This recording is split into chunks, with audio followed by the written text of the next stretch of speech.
I think it's your cue, sir. You don't go first? We don't hear your voice first? You go first. My name is David Remnick. It's not a voice you normally hear on the show, but I'm honored to be here. I've listened to every installment of this podcast since it began. Unholy is hosted by two journalists of enormous distinction, and they're friends that always make me think. Whether I agree or I disagree, I'm always learning from what I hear on Unholy. It's one of the great pleasures of my week. So, last week, Jonathan played hurt, as we say in football world. He had a bullfrog in his throat and a virus in his being, didn't he, Yonit? It sounded like that. It did. It really did. But this week, wisdom told him to take the rest he deserves. So, Jonathan, we wish you well and hurry back. But until then, with my apologies, you get me, an editor from the pages of The New Yorker, who himself has been run weary by the first 6 weeks or so of the second term of you-know-who, of Donald Trump. And in every sense, it's been exhausting by design. Elon Musk and his team of dozers running amok in D.C. with laptops and machetes. You've got Kash Patel and Tulsi Gabbard installed as heads of, wait for it, national security, bringing shivers to the soul of Americans and allies everywhere. And in the realm of foreign policy, there's been Trump himself taking maniacal delight rattling the collective nervous system of the world with, for starters, his recent Oval Office assault on no less than Volodymyr Zelenskyy, an assault that, if carried out to its logical end, could do nothing less than realign the United States with Vladimir Putin's Russia and undermine NATO. And finally, and probably the center of much of our conversation today, Donald Trump has set out to reorder the terms of the debate about the Middle East. He suggested, I'm just throwing it out there, that the Palestinians leave the Gaza Strip or be made to leave it. Well, the Strip is turned into Cap d'Antibes. And we'll get a chance to discuss what's going on in Gaza and with Hamas, especially with Michael Milshtein later in the show, who is a former intelligence analyst for the Israeli security establishment. And finally, no less worrying, and maybe we can discuss this in the light of the long-running evolution of Benjamin Netanyahu. We have the leaders of Israel and the United States who in many ways seem less intent on maintaining the norms of liberal democracy and more comfortable with the illiberal models of Hungary and many other states like it. So you see that with Trump's appointments, and you see that with the recent push by Netanyahu's government to dump one of his main antagonists, the Attorney General. So, Yonit, enough with my introduction. I am really honored to be here. And much to discuss. And we're honored to have you. And I just want the listeners to know that you asked me to go over the text, which I think was the peak of my journalistic career. And I could definitely retire at this point. Well, we should mention that two other topics we might be discussing, two or three, would be the New Yorker's centenary. Maybe you know something about that, and the Washington Post, and the film that won the Oscar for a documentary film, which we will discuss as well. And as you mentioned, Jonathan is somehow down with the flu. There's a saying in my household. I'm just using the word household. It's actually my saying, but I tend to say that only a woman who went through labor can relate to the pain of a man with a flu. So he's really suffering. He really is suffering, and we're taking this seriously. So we wish him well. You are the guest co-host, the honorary guest, and you decide what we start with. Do you want to roll the ball with Trump this week? Sure. I think, I don't know if you feel this too, but I've got lots of people that I run into or I go out to dinner with, and the first thing they announce as you sit down at the table is, I don't want to discuss it. It's very different from the first term. That's very non-Israeli, yes. It breaks down very quickly. But, the first term, people sat down and the first thing they wanted to do was discuss with this new fascination or horror or whatever the first weeks of the first Trump administration. Now that we know so much, and the temper of it is quite different and much more unleashed, and in a certain, in my view, Yonit, kind of diabolical sense, more competent. It's much more unnerving, much more worrying. A lot has been, and I put this air quotes around the word, accomplished in these opening weeks. So people really are frightened and they react to it in different ways. And they feel powerless. But that I think that's a posture that nobody can afford, much less journalists. When we're looking at the sort of comparison, the Trump 2.0 versus Netanyahu, I'll call it 6.0 because it's his sixth right, government. Exactly. And you think about the fact, that and we'll get to that, he's begun, or rather his justice minister has begun this process to oust the attorney general, and how the protest movement in Israel really, was a sort of dramatic thing when the judicial coup started gaining momentum. And then, of course, the protest movement to bring back the hostages. But I was asking myself a little bit why I don't see the same kind of protest movement in the United States. And the first answer was that when Netanyahu, or again, his justice minister, laid out the sort of plan to kind of upend the judiciary, a lot of Israelis were saying to themselves, wait a minute, you never said anything about this during the election. This is something no one has discussed at length, and we don't want this.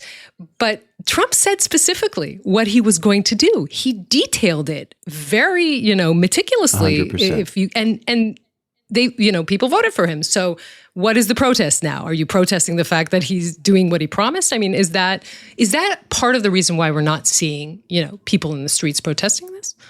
The first time around, people couldn't believe it had happened. Mm-hmm. They just could not believe it had happened. I remember interviewing Obama when Trump announced for the presidency the first time around, and he treated it as a kind of joke of late night TV. He thought, I think the phrase he used was it would be a great skit on late night TV. And then the next thing you know, a reality television star and a kind of low rent real estate mogul who had been, a figure on the jokescape of New York life was suddenly the president of the United States. But in that first term, he didn't know very much about, running a gigantic federal bureaucracy and a government. And so he appointed people that were conservatives, to be sure, but they were conservatives that were broadly within the range of imagination in the Republican establishment, Jim Mattis and people like that.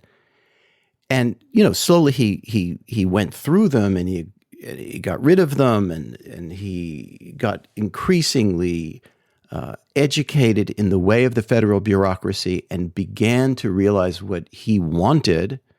And then he went through the experience of losing and not believing. He lost all the history we know. So he has had many years to prepare both himself and a plan for a second term. So the Project 2025, for example, which he repudiated, which was complete, there's no other word for it, a lie. He knew very well what it was and what it entailed, is a blueprint for this second term, whether it has to do with immigration or foreign policy or the decimation of the federal government, getting rid of foreign aid, all the things that you're seeing take place have been long in the planning. This new administration was not just about bringing down the price of eggs, which, by the way, is immensely complicated. Immensely complicated. And so I think there are a lot of people, and this is not new, feel exhausted, powerless, the temptation to retreat into personal life, to concentrate on your kids or the problems in front of your face at home. It's a rarity. Dissent is a rarity. What was so striking about the Israeli demonstrations wasn't that it happened once, is that it happened week after week, and not just in Tel Aviv. Yeah. That's exceptional in history. Yeah. But it can't always last. Yeah, and also Israel is a small country. To organize a relatively large protest in a place that's visible is probably easier than if you're trying to connect, people who feel, disenfranchised in New York, California, and New Mexico, whatever. It's a harder thing to do. So I see the protest online, but I don't see it in the streets, which I find. And here you have to acknowledge one other thing that's exhausting to opponents. Mm-hmm. Trump won. He won. Yeah. He won all the. He won bigly, as he will say. He won far more narrowly than he says. Yeah. He makes it out as if it was Reagan Mondale or LBJ Goldwater. It was nothing like that. Or FDR against Herbert Hoover. It's nothing like that. But nevertheless, he won. And I think a lot of his opponents which is a huge part of the country. It's very hard to take this on board, and they're on their collective back foot, whether it's people, Democrats in Congress or people in the street, and everybody's sort of waiting for the courts to do what they're going to do. But I think real opposition, if you wait long enough, a lot of damage is going to be done. Yeah, I mean, in the meantime, it's already happening. In the meantime, it's interesting, as an Israeli, you look at these images of the hostages who have been released, some of them really very recently, coming to visit Trump in the Oval Office and saying to him things like, "Thanks to you, I'm a free man. You saved our lives." One of them, Omer Shem Tov, saying, "My family believes you were sent by God to release the other hostages." And you say to yourself, these people are doing whatever they need to do to get the other hostages out. I think if it were our friends and our comrades chained in tunnels and not being given anywhere near enough to eat and drink, and the peril increases by the day because of the politics above ground, I can't blame those people one iota. What I do find morally troubling, at the very least, if not morally disgusting, is the spectacle. You sent me this video this morning that was on X, I'm sure it's everywhere, of the hostages in the White House office. released it officially. Right, and they're arrayed around the desk, and Trump is sitting behind the desk, acknowledging the hosannas of these poor, brave people. He doesn't even get his tuchus out of the chair and stand up. Joe Biden had many flaws, but I think you can imagine what Joe Biden would have done. He would have been on his feet, no matter his age, and he would have embraced those people and would have wanted to be seen embracing those people. Trump behaves like a sovereign and allows the praise to wash over him as his due. And it's part of the picture. But you can't avoid thinking that 5 days earlier, when Zelenskyy was there in that same situation, and if you wanted to play it smart, perhaps a little bit of that had to be said in that way. Whatever you think about the way that now things look in Washington, I mean, you think of that difference. Again, as an Israeli, on the one hand, who respects democracy, seeing these images with Zelenskyy and sort of being taken aback by this, and then on the other hand saying, perhaps without Trump, they're right. There wouldn't be a deal. And so you kind of have to hold both of these things in your head at the same time. It's a very difficult thing to do. Well, on the Zelenskyy incident, there are two theories of the case here. One is, and I hold this first one, is that it was just an ambush. It was a mugging. That J.D. Vance and Trump wanted by design to humble and even humiliate Zelenskyy in front of the press so that he'd be on his back foot in any negotiations. Because I think what they want a deal. They don't care really about the nature of the deal. They're not looking far enough down the road about European security. They certainly have contempt for the Europeans. And they wanted Zelenskyy to leave that White House utterly humbled and not feeling like the great hero of both Ukraine and Europe and even the Western world. That's one theory of the case. The other that I don't hold with, but I understand it, and maybe you agree with it. I heard it from, for example, Julia Ioffe, who writes for Puck and is very expert in the ways of Russia and Ukraine and the rest, is that Zelenskyy was. It goes without saying that Trump is undisciplined and a brute and all the rest, but the Zelenskyy should have been more disciplined, that it should have basically eaten shit and humbled himself even more and kept his counsel and kept his mouth shut. And no matter what Trump said, wait till it was over and hope for the best. And he didn't. But I will say what he did say was of such modest proportion. All he said is that Putin has broken every truce. And that was enough to set off J.D. Vance in a way that just seemed to me, Yonit, planned by design. It could be that both theories are true, right? That on the one hand, it was an ambush, and that Zelenskyy should have been more careful, specifically because it was an ambush, to maybe... maybe so. But my question for you is, so long ago, I came to Israel to do a profile of Benjamin Netanyahu in his first term. It was in the 90s. And this was at a moment where the liberal establishment was very scared of this guy, but they didn't know what to make of him. How much was he like Menachem Begin? The Likud movement was always very conservative in ways that we know historically since Jabotinsky, but it was never anti-democratic. In fact, the people, the kind of Likud princes, were always very ardent in their rhetoric about democracy. How did Netanyahu evolve in that term so that we now compare him to, like Trump, much more to people in Hungary and Turkey and the rest than we do to traditional Democrats? How did that happen? Oh, wow. This will require a very special expanded version of an unsettling episode. But I think most people would agree that the sort of twist, because you can find, Netanyahu being unbelievably supportive of the judiciary, pretty late in the game by 2012 or even 13. But the twist in this plot is, of course, Netanyahu himself being indicted. And that changed the game for him on many, many levels. And since then, we see a different Netanyahu. Now, when you add to that October 7th and the disaster of what happened and the sort of frantic attempt to throw the responsibility on everyone else but him. I think that sort of answers this, a quick Cliff Notes version of an answer to your question, and what leads us to talk about the fact that yesterday the Minister of Justice, Yariv Levin, said that he's beginning the process of ousting the Attorney General. We should make a few notes here, right? First of all, Netanyahu himself is completely supposed to be out of this picture because, as we said, he is indicted and a defendant in a trial.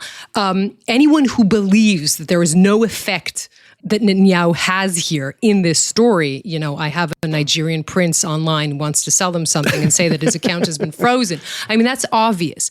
But more than that, we should probably explain, first of all, that the Attorney General in this country is both head of the prosecution and the legal advisor to the government, making sure that the government doesn't break the law. There has been a collision course. They have been, this government, this Attorney General, Gali Baharav Miara, have been on a collision course basically from day one of this government. And finally, of course, things like the Commission of Inquiry, the State's Commission of Inquiry that she thinks that should be set up, and the government disagrees, and a lot of other arguments. But the thing that was probably the thorn in this government's side is, of course, the fact that she is pushing for sanctions on the ultra-Orthodox that would not enlist into the military. That is a huge problem for Netanyahu. He has to pass. You throw things at me if I'm going too fast, of course, but he has to pass the budget or the Knesset will be dissolved by the end of March. So she's a thorn in his side, and he has to show the ultra-Orthodox that he's doing something against her. We should just say it is unbelievably complicated for him to try and oust her because of this conflict of interest, because you need a committee. In Israel, you always have to set up a committee, right? So you need a committee to do this. It's a complicated thing. She is an independent part of institutions in Israel. Are you saying it's just gestural that he'll never succeed in getting her out? I mean, I think it's complicated, and even if he can set up a committee that would vote to do this, and the government would obviously vote to oust her, it still needs to stand the case in front of the High Court of Justice, and I don't see a way in which the High Court of Justice says that this makes sense that the head of prosecution, while the prime minister is standing on trial, can be fired. It doesn't. It screams conflict and interest in many languages. Because here we have a norm, which is the independent judiciary, and even the FBI is supposed to be a 10-year appointment that never gets interrupted. But Trump has decided to smash these norms. It's very obvious that, the Attorney General is his person in a way much deeper and more profound than with his predecessors. And the head of the FBI, which lacks no independence whatsoever. Kash Patel is somebody who is committed to nothing if he's not committed to retribution against people who are opposed to Trump. And he holds in his hands the instruments of such powerful investigative and even prosecutorial means that it's very frightening. since there are so many parallels, we should mention that one of the things that Netanyahu plans to do, and that's easier for him, is to also oust the head of Shin Bet, Ronen Bar, sort of an equivalent to the FBI in a way, but that is something, again, Ronen Bar is, remember, tainted by October 7th and the failure of that, but he's kind of staying his ground. He's also investigating the prime minister's advisors in the story relating to Qatar and him giving, and them giving advice to Qatar during this war. So all of this is also happening, but that will be easier technically to do because he could just fire him. The government could just fire the head of the intelligence agency, but still a conflict of interest because the intelligence agency is now investigating the prime minister's office. One other question, Yonit. I've made 3 reporting trips to Israel in the kind of cracks of time that I've been able to. And you didn't get have time for magazine. a cup of coffee. I'm sorry. I had to do that. You're so I had to do that. So busy. Okay, fine, And David. even from the first, which was just a week after October 7th, there was the given thing. The given was that there would be a full-scale investigation about the military and intelligence failures that allowed October 7th to happen. And now we're seeing some of that, but not in the scale that followed the 1973 war and other moments in Israeli history. And how has Netanyahu been able to keep this really crucial thing at bay politically? It boggles the mind because it seems it's going to be indefinite. It may never happen. I'm not sure it's still politically correct to tell this joke, but remember when they asked Simon Le Bon why do so many lead singers date models, and he said, because they can. So the short answer, can I still tell that joke? Anyway. It's a safe space. And it's the Trump era. Exactly. Yeah, exactly. It's too polite for the Trump era. So, I mean, Netanyahu is delaying on the State's Commission of Inquiry because he can. It's government's decision. It has to be an inquiry led by a chief justice, a former chief justice. He doesn't want that kind of investigation. Of course, but what is it that we don't know at this late date with all the journalism that's taken place? You don't have the protocols. All the leaking that's you don't have the protocols. Yeah. You just don't. I mean, there are people who would tell you inside either current defense echelon or former defense echelon who will tell you. They said, and by the way, that's also parts of the internal probe by the Shin Bet. They told Netanyahu, we need to have this preemptive strike against Hamas. And he said no. That's one example. There will be a litany of examples of money going through to Hamas. This is known. But, there would be a lot of the protocols coming out and a lot of things that Netanyahu said no to. But, I mean, you're right that a lot of has come out. It is easier for him to say, listen, you did not wake me up on the night. This is not my fault. But of course, he was the prime minister for 16 years. So you can't throw that responsibility, in every direction, but look at yourself. My question is this. Israel is the leakiest country imaginable. It is the place where it is reporting, let's just say this. I would much rather be a reporter in Israel than in China because you can get so information. That's like 2 insults, David. I'm just writing those down. But one is Israel is talkative. Turn it's your leaking, phone off at night. It's easy to be a journalist. Anything else do you want to say that's just insulting us? You don't take a compliment, you turn it into an insult. I'm waiting for the compliment. So by now, what I've read, even in my limited ability to read it in the English language press from Israel, which is still a lot, and then what's coming out in the New York Times and the Journal and so on, it's a hell of a lot of detail about who knew what when, who called whom early in the morning. It's almost as if there seems to be, and we know a lot about the history, whether it's about Qatar or funding or all the rest. What's left to know? What's left to know? What we don't know, we don't know. To answer with Donald Rumsfeld's words, I think there's still a lot. And there's a lot throughout the government's decisions, the prime minister's decisions. You know a lot about what happened on that night, but you don't know what happened in the years before. The decisions inside the defense echelon to say, okay, you know what, we're moving our attention from Gaza to Iran. We have all kinds of things that we assume happened. might even know, but we don't see it written in the protocols. I think there's a lot to come out. And again, what Netanyahu has managed to do is sort of deflect and throw the responsibility at everyone else. But at the end of the day, if you run away so clearly from this kind of commission of inquiry, then you probably know why you're doing it. And yet it seems politically successful, that tactic. Thus far, yes. And I think as I said, you have to have all eyes on the ball till March of this year. And if the budget passes, the Knesset doesn't dissolve, then yes, he has the power, at least in theory, to stay prime minister until elections in their original time frame, which is 2026. That's unbelievable. You and I, you said your first visit to Israel was a week after October 7th. I mean, if you and I had this conversation, then we would never have imagined that Netanyahu would still be prime minister. Bezos Smotrich, according to the reports it was a given that Gantz would be prime minister by I used to be the next prime minister of Israel. Exactly. But you have Smotrich saying in one of those meetings in the first couple of hours, the nation will demand that we resign, and they will be right. So we would not imagine. But again, this man is political ability is beyond any other leader. And of course, with Trump in the White House, he is emboldened. These moves, like the move we have discussed to oust or try to oust the attorney general, is nothing. He would not dare do this under the Biden administration that press the brakes on Netanyahu's attempt at in the United States. Exactly, now. But now he just takes nothing striking about it. Exactly. So this is the exact sort of anti-civil servants trying to neutralize the gatekeepers. This is all the same playbook. So who will press the brakes besides the Israeli public, who to many of these things opposes, wants to bring back the hostages, wants this state commission of inquiry.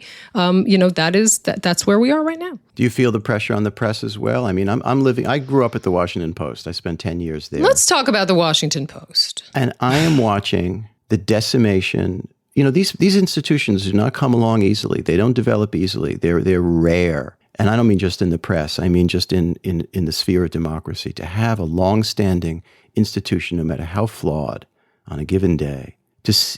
Donald Graham, the Graham family owned the Washington Post for decades and decades.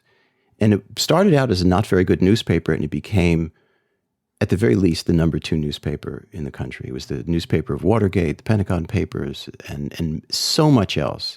And Donald Graham, because of the change in technology and so many other factors, ran out of money. He did not have the money to develop the Washington Post for the next generation. And he set about looking for an owner who did, but who would retain the independence, the editorial independence of the Washington Post. And after a long search, he settled on Jeff Bezos of Amazon. And Bezos bought the Washington Post for less than half the price of his boat. No kidding. For $250 million, his boat's worth over $500 million. And for a good long while, notably the entire first Trump term, he had a fantastic editor in Martin Barron, and the Post performed like a well-tuned Ferrari. And it was very competitive with the Times and others. And that was good for democracy. It was good for journalism. And it attracted subscribers too. And something has happened in this second term such that Jeff Bezos has decided that in order to impress Donald Trump, because he has much bigger business with Amazon than he does with anything else, he is going to make a number of gestures so that Donald Trump won't give him any trouble. And he is, the turnover in editors, the refusal to run what had been planned, an endorsement of Kamala Harris, has told the staff of this great newspaper, you're in peril. And hundreds of staff members of the Washington Post have applied for jobs elsewhere. It is one of those moments where an institution can go topsy-turvy like that. And it's indicative of a larger atmosphere in the press, whether it's at CBS or ABC or elsewhere, that what's called the mainstream media is on its back heel. Mm-hmm. And I know that in different terms, you've seen that in Israel. Yeah, for sure. I mean, and again, when you mention, what is going on in the Post, and we should say you were the Moscow bureau chief, those corridors well, and it's very clear that this is not his main, Bezos's main business. And the amazing thing, again, is seeing it from a distance, is to say it's like all of the things that used to be hidden or not said out loud are now very clearly out in the open and said out loud, whether it be Amazon striking this deal with Melania Trump, a $40 million deal. She's said to earn about $28 million out of that, right? It's very clear. The Wired magazine running this story about billionaires meeting with Trump and paying millions. I mean, he's the president. It's an amazing thing. And as you said, yes, here in Israel as well, the media is targeted in all sorts of ways. One way is to put a lot of energy in Channel 14, which is Netanyahu's mouthpiece. That's the only channel he would give interviews to in this country for the last at least 2 or 3 years. It's to curtail the revenues of the public-owned channel and to try and create a situation in which they will have to close their news department. It's, of course, the ratings bill, which is supposed to say that the Minister of Communications is the one that is responsible for the committee that sets the ratings. Ratings equal ads on television, so we know what that means. So suddenly you'll see that my network, Channel 12, might mysteriously not be the highest rated. So this is all part of... Is 14 in a position to eclipse Channel 12? No, but we're talking about their time slot versus our time slot, or their most popular show, which is at 9:00, but they have around the 8%. We would have around the 20%. David Muir would kill for these numbers, but this is where we are in the world. So on the one hand, you're saying, okay, they're not coming close to Channel 12. On the other hand, 8% is not something to disparage. We have a lot more coming up, a lot more to talk about. The New Yorker hits 100. The Oscar goes to No Other Land. We pick our Menches Chutzpah awards. But before that, our conversation this week, a year and 5 months exactly to the day since October 7th. And we want to ask how strong Hamas still is in Gaza and the future of Gaza in relation to Israel and to President Trump. And we have the perfect guest to do that with.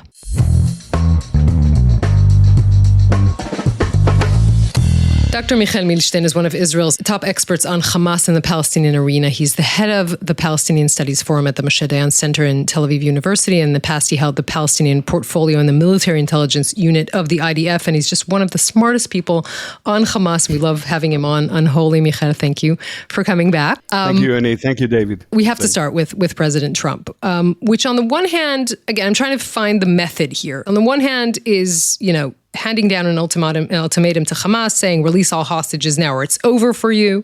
And on the other hand, reports on these direct negotiations with Hamas, the United States negotiating directly with terrorists. What does all this do? Like, how do you read this as we are perhaps heading to this second phase of a hostage deal? We are actually not the only one who are confused, because all these messages, and by the way, you can also add several messages from the last hours about maybe a progress in the negotiations over the second phase of the deal. So it's one big mess. But if I want to concentrate on the thing that the whole Middle East is dealing today, I mean Trump's announcement, well, I personally must admit that from my point of view, it's a kind of a repeat on the experiment that we in Israel we are conducting for 17 months. I mean, the attempt to elaborate threats and maybe even to promote more power toward Hamas in order to make its positions more flexible. And it's a kind of return to the same point. And my conclusion out of at least this announcement, actually two conclusions. The first one is that if we will, Israel will support this stand, so it will bring us closer to renew the war and to return to the conflict. And it can be a war of attrition. It can be even occupation of all Gaza, but I can know for sure that it will not lead to release any hostages out of Hamas' hands. And the second conclusion, and I'm asking myself, and actually I'm asking the whole Israeli public, after so many Israelis supported and were really fascinated by the announcement of Trump, do we really feel that we improved our basic understanding about Hamas? For 17 months, we believe that more and more power will make this organization flexible, will convince him maybe to evacuate Gaza and to leave its arms, and maybe even to give us hostages without any prize. And I must admit, that it seems that we are still. We still prefer slogans and all kind of theories, and not to really to hold the realistic alternatives in Gaza. Well, let's move beyond slogans and theories. Let's get to the understanding of Hamas that you can give us. Last week, my former colleague at the New Yorker, and now at the New York Times, Adam Rasgon, had an interview with Abu Marzouk, one of the leaders abroad of Hamas. Yeah, he was one of the founders of Hamas, actually. That's who spent a lot of time in U.S. jails. That's right. And Marzouk said this, that had he known, or had Hamas known, that October 7th would end up with what followed, with all the death and destruction and what's happened in this war, they never would have done it. How seriously do you take that? Well, first of all, David, we must mention that about 2 or 3 hours after this report was published, Hamas published its own announcement that said, "Listen, it's not accurate." He didn't say that, and I think that even Abu Marzouk himself said, "No, I didn't mean to demonstrate regret about October the 7th, because from my point of view, it's a great moment of the Palestinians." No, he got spanked. He got spanked by the leadership for saying the true thing out loud. I assume that's the... Regarding him, I'm quite sure, he's not a moderate, he's hardliner in Hamas. And I'm quite sure that, they actually, they knew that this address, the New York Times, it's a great opportunity from their point of view to demonstrate maybe a softer or more moderate image to the world. And I'm not sure it's an authentic message. The announcement of Abu Marzouk, I'm quite sure, and I rely on a lot of meetings with Hamas members and Hamas leaders. They are the kind of leaders who never regret, because they follow the will of God. Okay. Well, then maybe a more serious question is this: how strong is Hamas at this point? We've seen these ceremonies where every Saturday. Well, until this most recently, and it's a show of strength. The cameras are focused in such a way that it seems like it's huge crowds of armed fighters. A lot's been said about these ceremonies. We don't need to repeat them. But how strong are they really? What sense in terms of numbers? How many fighters are there? In terms of equipment, what's left? At this point, what is the point of fighting war further? Against whom? Hamas is still the prominent player in Gaza. There is no alternative, and there is no public criticism or public protest against the organization. I don't think it's the same organization that we met on October the 7th. From the military point of view, it seems that they have the same number of members of the military wing, about 35,000. But of course, there is no arsenal of rockets like they had on October the 7th, and they don't have all the basic military capacities like they had. So the threat that Hamas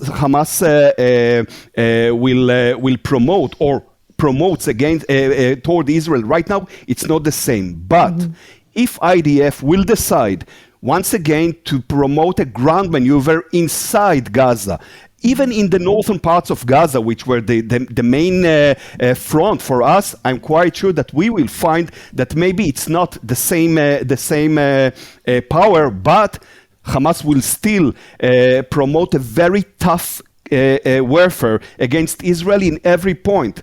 And unfortunately, when we speak about, the total victory or let's defeat Hamas, we must understand that if we want to defeat Hamas, we must take control over all Gaza, and it will be very tough. So I'll get to that in a minute. I'm curious about one thing, because many Israelis are saying there has been an equation created, perhaps wrongfully, but that says it's either the hostages or crush Hamas. And a lot of people are saying, wait, get all of the hostages out and then continue the war. But Hamas, sadly, is much more sophisticated than that. Why do we think that there will ever be, tragically, I'm asking this question, will there ever be a point where Hamas wants to release all of the hostages? Because they've realized at this point that this is the strongest asset they have. Aren't we imagining things when we think that there will ever be a point? Giving whatever, Israel will obviously not agree, acquiesce to some of these points, but will there ever be a moment where they just release them all? It's the most important question mark, Yonit. And only 2 weeks and actually a week ago, Hamas itself announced that they're ready for to give to release all the hostages and to get all the things they want. And I will say that in a very cautious manner. I think that if Hamas will get serious, strong guarantees about full withdrawal of Israel from Gaza and of actually an announcement about the end of the war. They don't insist about releasing all the prisoners, the terrorists from Israeli jail. I think that maybe, and I will say that in a very cautious manner, maybe there is a chance for to promote a broad, total deal with Hamas, because I'm quite sure it's not an empty announcement, a hollow one, and that if Hamas will understand that the US, maybe the other players in the international community will make sure that this player, Hamas, will continue to exist in Gaza as a prominent player, they may consider this alternative. And I think that the Israeli leadership should also understand that and not rely on the assumption that it's nothing, it's nonsense. I'd love to dig down a little deeper on that. You say as a prominent political player. What would be the configuration, the larger configuration of the political leadership and the administration of Gaza on a day-to-day basis, if not only the war is won, but the peace is won somehow, which is always harder to do? Absolutely. And, it returns us, David, to Tuesday. On Tuesday in Cairo, there was an Arab summit, right? And the Arab League actually presented what they call the Egyptian, or actually today the Arab Initiative.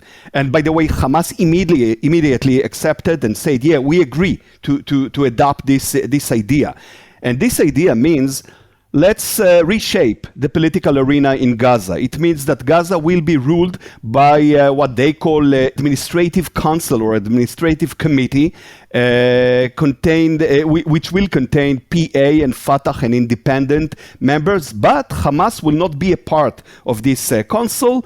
Actually, the Arab world wanted to believe that by presenting this idea, they will even convince the American administration that they have a good idea how to reshape Gaza. But, and this is a very important point, Hamas insists, and the Arab world doesn't really insist about it from his side, that they will not give up their weapons. They will not evacuate Gaza, and actually behind scenes, they will still be the prominent player in every aspect. By the way, the only one who really fears and really doesn't like this idea is the PA. Because the PA knows the truth that they will be in a kind of cosmetic scene.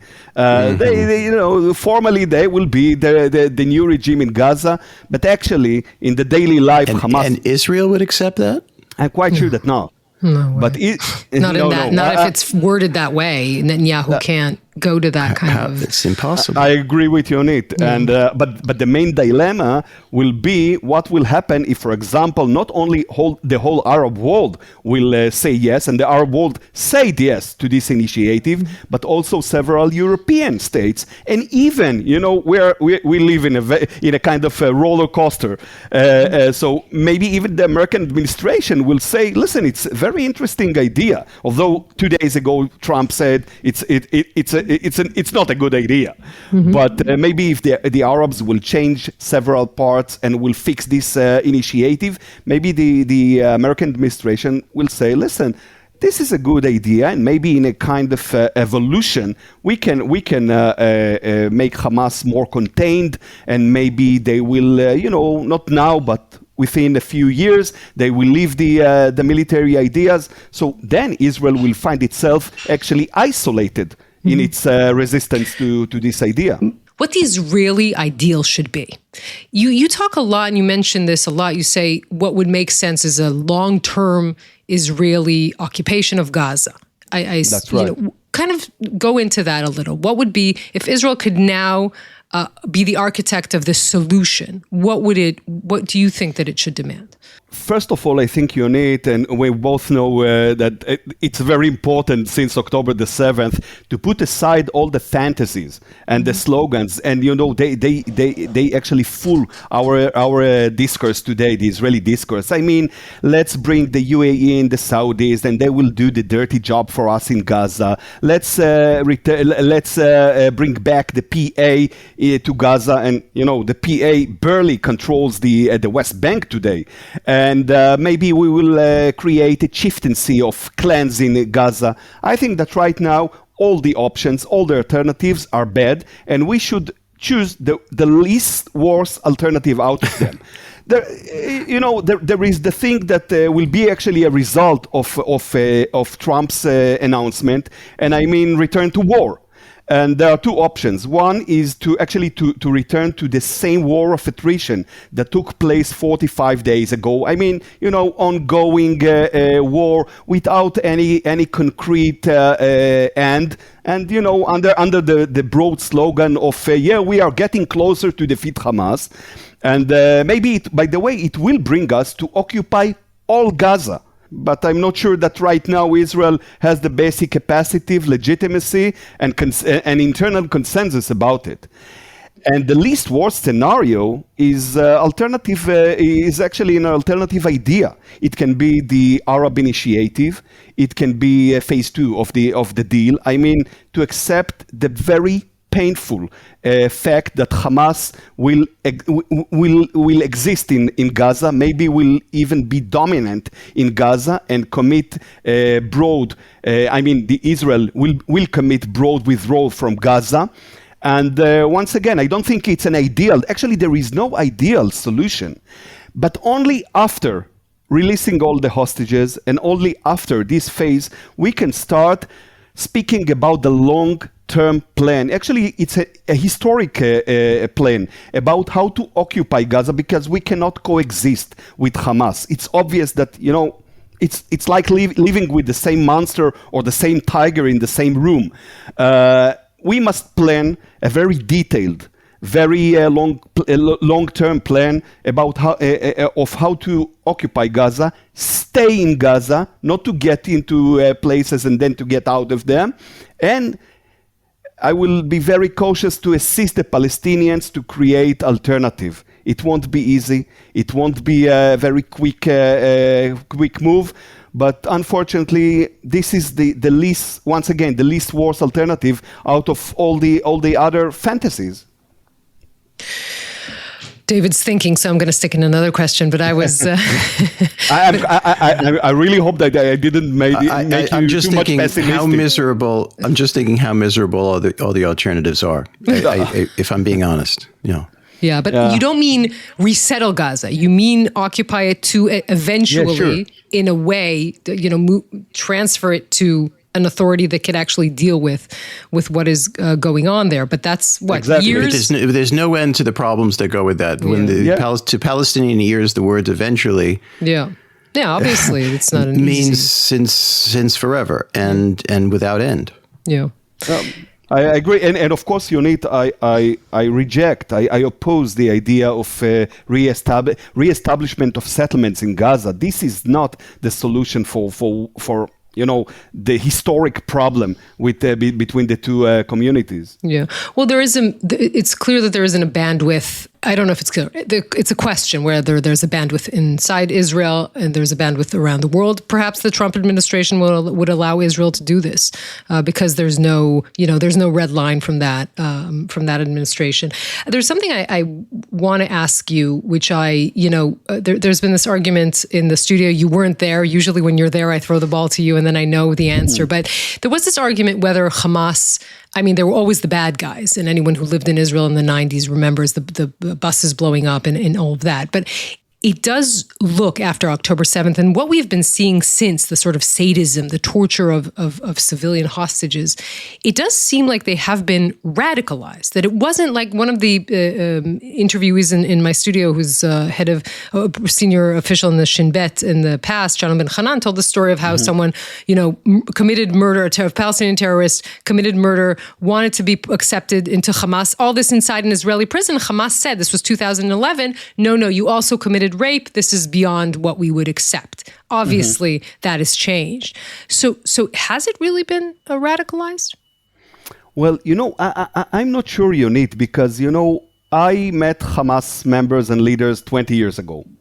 And I read, when you compare the text of Hamas today and the texts that were published 30 years ago, and interviews of Hamas members and leaders 30 and almost 40 years ago, actually you find the same cruelty, the same dehumanization of Israelis, the same legitimacy for any kind of brutal violence against Israelis. I have to say that, again, if we're painting a full picture, that when you go to the West Bank, which you know 100 times better than I do, or to talk to Palestinians who are not Hamas members, they too have been radicalized.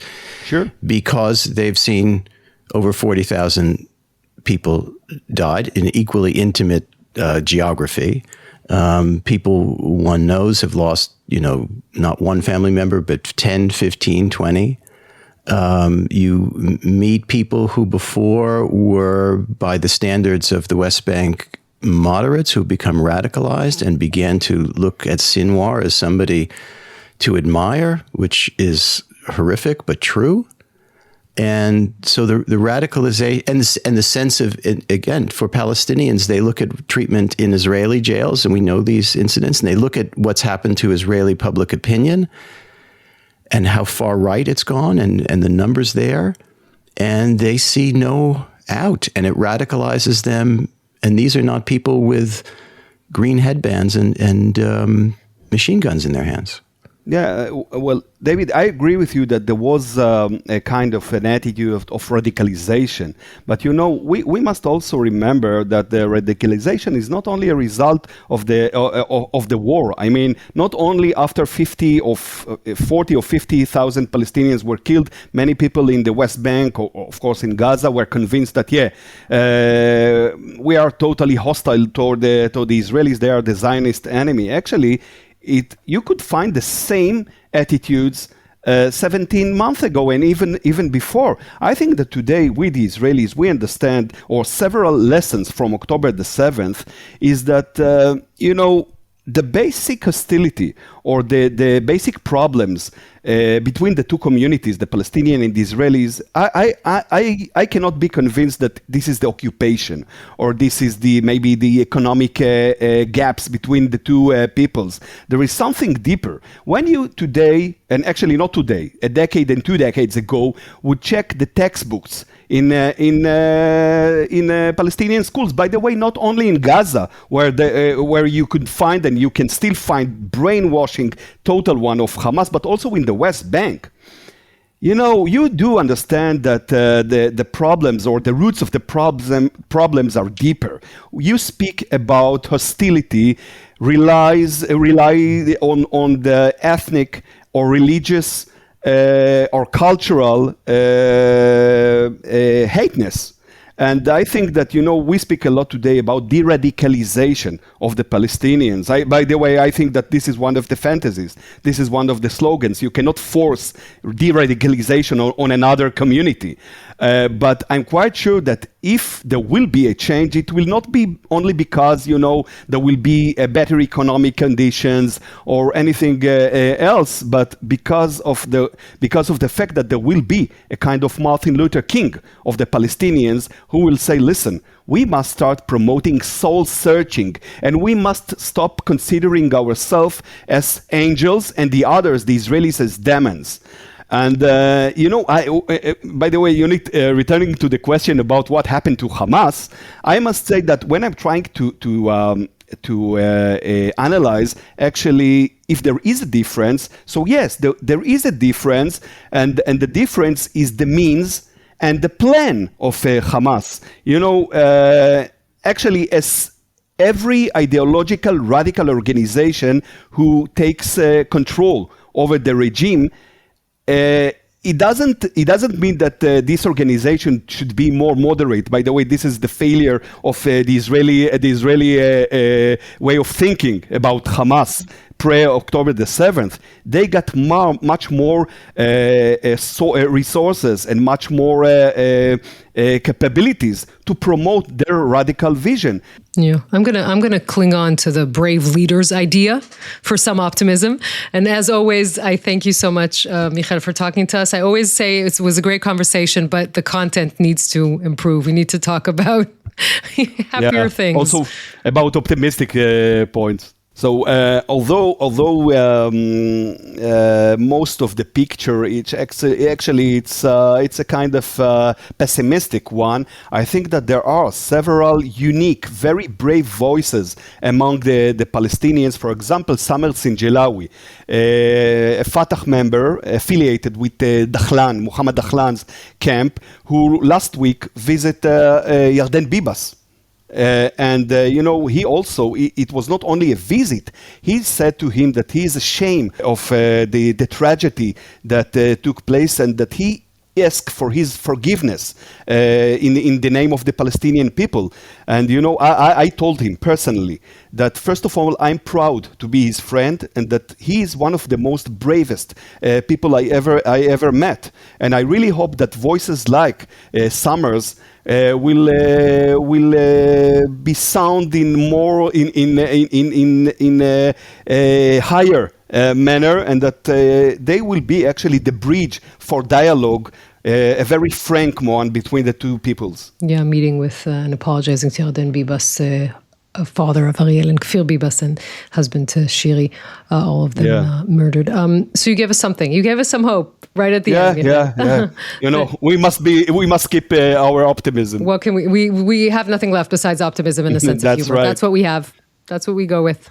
Absolutely. I agree with you, Yonit. Thank you so much for talking to us. Thank you for having me.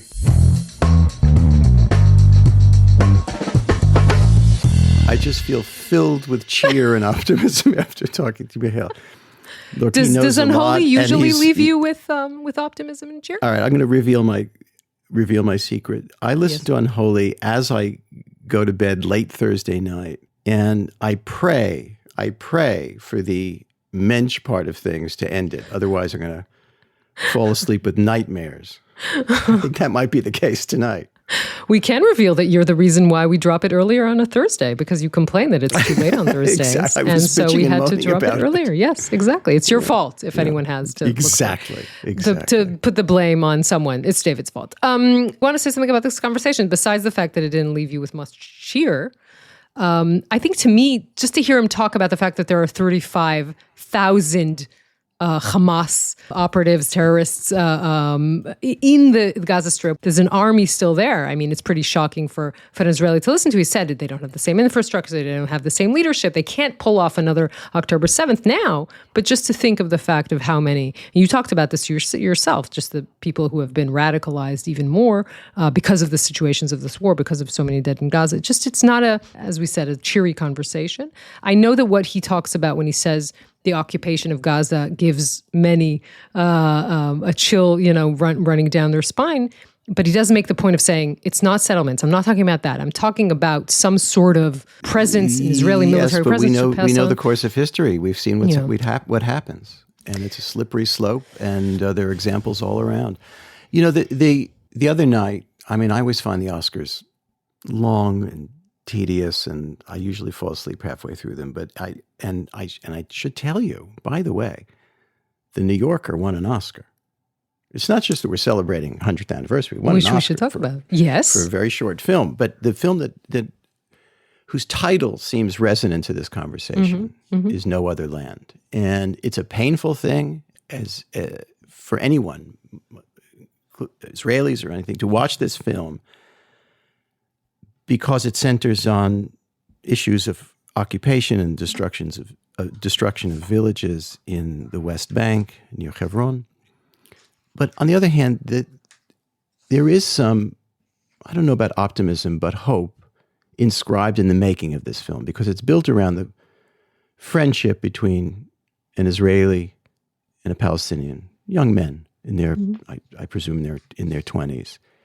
And it ends with a very powerful scene of the Palestinian filmmaker and center of the film talking about his children and what will be there for him and what will be there for his friendship with his the Israeli who lives just across the green line from him. There is no other land. The horror and the difficulty and the intractability of this problem, which is so painful and so long-standing, is that there's too much religion, too much politics, and too little geography. And ultimately, this has to be solved. I hear increasingly voices of despair or a kind of extreme fury on both sides, and that's not a politics. And ultimately, we're doomed to a political settlement of some kind. And I think that film, as painful as it is, in the same way that for an American it's painful to have seen films about Vietnam or all kinds of civil rights or pre-civil rights era. And it's got to be very painful for particularly Jewish Israelis to watch that. It's painful for me. But I think the title of it is an indication of some kind of future sometime. And I know that's awfully, gauzy and idealistic in a time when idealism is in very short supply, and grief and even despair is in such full supply. But I can't see it any other way. As you said, as an Israeli watching this film, it's not an easy watch. That is an understatement. But I think that you have to be able to hold in your head all of these thoughts together. The horrors of October 7th. The fact that as an Israeli, and by the way, after Ehud Olmert, the former prime minister, actually showed the maps of what he suggested to Abu Mazen, the Palestinian leader, and what the Palestinians said no to. All of this but you must be able to hold in your head this empathy for this story, which is, it's the tragedy of this, the demolitions and these families moving to live in caves with little children. And I think you put the finger right on the thing that makes these moments of, actually, I found hope in them too, right? In these moments where Bassel Adra and Yuval Avraham were the sort of protagonists of this film, more so the Palestinian than the Israeli. I think that's where the film is lacking. I think the Israeli needed more of a backstory in this documentary, but they're sitting there and they're saying, let's run away. This is the middle of the film. Let's run away to the Maldives. Let's just escape all of this. And that's a really, those points where the connection is made, as difficult as this connection is. And there's another moment, I don't know how deliberate it was, but really at the beginning of this film where Bassel is running out with his camera, he's looking for his camera, he's running out to document whatever is happening there, and his mother is yelling, you have to eat something before you leave.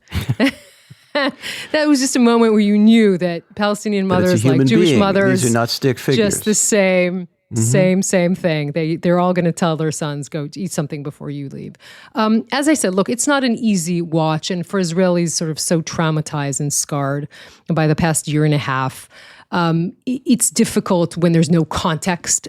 I think that the demand for a documentary to have context is a little bit of a naive one always. I mean, even if you put a camera in one angle, you're not showing the other angle. So there's no context here. There's no, discussion of Israeli suffering, of terror, and all of that. That is true. And I don't know if this film would have won this award in a different year. Look, there are a lot of documentaries, brilliant documentaries about just what you refer to as Israeli history, Israeli or Jewish suffering over time. And but you have to watch all of it. You have to read all of it. Otherwise, you're not taking in the full experience and the full history of this endless complexity. But look, I am thinking of geography of pain. I'm thinking of that project. It was a drama series called Our Boys. That's right, HBO. Richard Plepler is the one who commissioned it. Joseph Cedar, he's the one who directed, and Chagai Levi wrote it, about the story of a very extreme right-wing Israelis murdered a Palestinian teenager after 3 Israeli Jewish teenagers were murdered. This whole story, but you have of course it's drama, but you have the catharsis of the Israeli judiciary indicting these people, the Israeli intelligence, Shin Bet, finding these people. So you have all of that. Here there's no catharsis. You don't have the, besides obviously Yuval, you don't have the good Israelis. That's fair, and yet it makes us think about the course of the judiciary in your country and mine of late. I still am an advocate of the fact that the judiciary here is an independent one, but it doesn't give you that kind of feeling. But it's still something that we should discuss and not ignore in any way. For sure. Let's talk about The New Yorker, which you have loosely connected to, but we should mention. I've been around The New Yorker since 1998. 92 as a writer. And, but as an editor? And since that time, I've been coming to Israel to report from time to time. But it ain't about me. It's about celebrating a 100th anniversary of a thing that began as a satirical, funny, escape from the news, jazz age invention in 1925 by a guy named Harold Ross. And it kind of widened its aperture, Yonit, over time. And especially during the Second World War, suddenly deeper reporting, profiles mixed in with the humor. And this very strange and wonderful concoction took on a certain meaning and certainly built an audience in the United States. There's really nothing like it. And I say that as a citizen of The New Yorker, but also if I look around in other countries, there's nothing that's exactly like it. Whereas, over the last century, there were certainly versions in other languages of news weeklies and, Time Magazine or something like that. And one newspaper can imitate another. But The New Yorker is it's a unique concoction and a glorious thing. And to know that it's lasted 100 years and it's healthy and has a great future fills me with some hope after what we've been discussing about the situation in the Israeli press and in the United States with the Washington Post. But we have a task ahead of us. We all do. You do, I do. Mm-hmm. And we have to stand up. And it's not always easy. This is not a matter of just sanctimonious reporters describing their own wonderful importance in a democracy. It's time to stand up and work hard and publish honestly and deeply and fairly. It's not a matter of publishing every tendentious anti-Trump thing you can imagine, but to report vigorously. And it's a very, very challenging time. It's an interesting time to celebrate your anniversary. It really is, and it makes me wonder if you had advice for the 1998 David Remnick, just sitting in the editor's chair. What would you tell him? Is my first question. I had that advice. Ben Bradley was the longtime and charismatic editor of the Washington Post, whom I knew pretty well. And I was offered this job, and it was completely out of the blue. I mean, I had never edited anything other than my high school newspaper. And suddenly I'm being offered to be the editor. Did it have a fact-checking section, your high school newspaper? It had me. That was it. I did it all at my kitchen table. And I called Ben Bradley and I said, well, should I do this? And he said, well, I have one great piece of advice for you. And I said, what was that? And he said, have a great owner. And he had Katharine Graham. Mm-hmm. And that was everything to him. And I didn't know much about the Newhouse family. I really didn't. Reporters don't have that necessarily an intimate view of their own institution sometime. And it turned out that I did. And I had and retain this editorial freedom from the Newhouse family that is essential. You can't just have it from the First Amendment. We live in the real world, and the real world either has an owner who shrinks in front of power or knows enough about the importance of what he or she owns to stand up. And that's the advice that I guess I would give to a young editor who had this unlikely thing visited upon him or her in the future, is you have to have somebody behind you who's going to stand up with you and, knock on wood. So that's good advice, and I'd said that's good advice to whoever will be the editor in 27 years.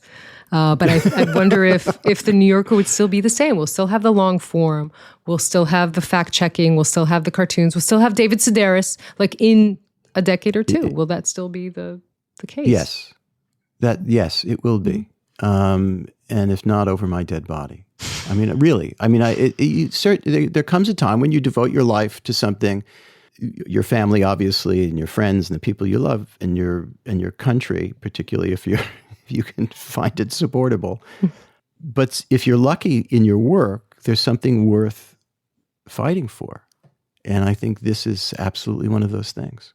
Okay, but the right answer to what you would give the young David Remnick, what advice you would give him was buy Facebook stock. Eat your vegetables and drink buy a lot Facebook of stock coffee. and treat Donald Trump seriously. That would be. But okay, whatever. Yeah, get a good owner. Trust your owner. Exactly, and exercise in the morning and all those things. Exactly. Should we do Menches? We should. And their opposite? Chutzpah. So you go with chutzpah. Why am I doing? too No, that's Jonathan's trick. Now that he's not here, I'm here. I'm in the Jonathan seat, and I'm using his little stunts. Who do you have for chutzpah? I just can't do it in his elegant accent. It's what you're getting is the New Jersey version. I'm going to do the mensch first, and then you decide on chutzpah. That's what we're going to do. You can do. I'm just really? Saying, yes, because you can do non-Jews for chutzpah as well, and they don't have to be alive. See, I gave you a vast sort of array of people. Do you want to think about it a little bit? All right. Okay, I'll do chutzpah. I'll do Jeff Bezos. Okay. There you go. See, I knew you could do it. I knew you had it in you. One of the richest people in the world, well, the richest person in the world is in the process of decimating the federal government, including such pernicious things as USAID, which does such horrible things like, heal the sick and do AIDS programs all over the world. And people will die. People will die as a result of what Elon Musk is doing and carried out to its logical extent. So, but to add to Musk's slightly less wealthy is Jeff Bezos, who, if we don't watch it, will have a really terrible effect on one of the great newspapers in this country, the Washington Post. And the reasons are obvious. The reasons are, as we said at the top of the show, is that he recognizes that his greatest business is not the newspaper business, it's Amazon. And the President of the United States is a fickle guy and could exact real retribution on Amazon. And so Jeff Bezos is willing to sacrifice, starting with the op-ed section, with the opinion section, a great measure of its Catholic view of opinion. And I think that's the start of something really dangerous. So he gets the award. He gets is it a trophy or a booby prize or what? It's a trophy. It's a trophy. Yeah. But it says chutzpah, really big letters on it. Yeah, so he's we'll got send enough it trophies. to him. We'll send it to him via Amazon packaging. Exactly. An Amazon drone, actually, because we can do that here. So I will give the Mensch Award to someone who does not exactly want to be in the spotlight. She is Sharon Halevi. She's the wife of the former chief of staff of the Israeli military, Herzi Halevi. And this week, when she was at the ceremony with him, Eyal Zamir is now the 24th IDF chief of staff. But what Israelis saw was the fact that she had bracelets on her arms up until her elbows. These were all bracelets, memorial bracelets made by families of fallen soldiers. And she has been, for the past year and a half, going and meeting all of the soldiers that were wounded or the bereaved families of soldiers that were killed either on October 7th or after These are in the hundreds of visits. And just the fact that when you think of, again, of this family, right, of Herzi Halevi, again, anointed this sort of general that everyone always knew that would become the chief of staff, obviously will always have the cross to bear of October 7th. He knows it. He took responsibility. He resigned. There are others who didn't.